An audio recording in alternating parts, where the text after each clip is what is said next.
Bu videoya diqqətlə baxın.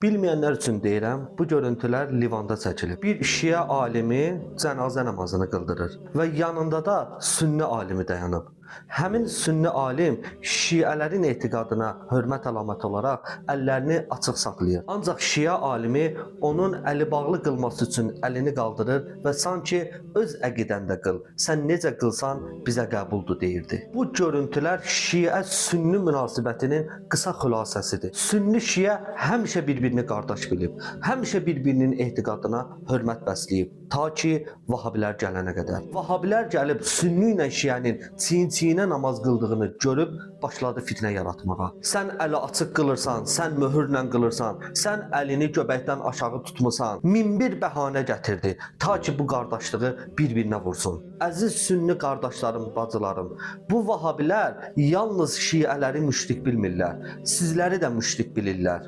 Onlar qəbir ziyarət edən, pir ziyarətinə gedən, övliyaya təvəssül edən hər kəsi müşrik bilir. Vahabilərə görə özlərindən başqa bütün müsəlmanlar müşrikdirlər. Yəni Vahabi ideologiyasının atası sayılan İbn Teymiyyə fəaliyyətə başlamamışdan qabaq bütün müsəlmanlar müşrik idilər. Siz Allah belə bir ideologiya olar. Səudiyyə Ərəbistanda bütün müsəlmanlar peyğəmbərin mübarək qəbrini ziyarət edib, əllərini sinələrinə qoyub "Əssalamu aleyk ya Rasulullah" deyirlər. Yalnız Vahabilərdən başqa. Vahabilər bilirsiniz nə edirlər? Orada hər kim peyğəmbərə salam verir, onları təhqir edir və onları müşrik adlandırır. Vahabilər sünni şiə arasında elə bir nifaq saldılar ki, bəzilərinə bu görüntülər qeyri-adi gəlir.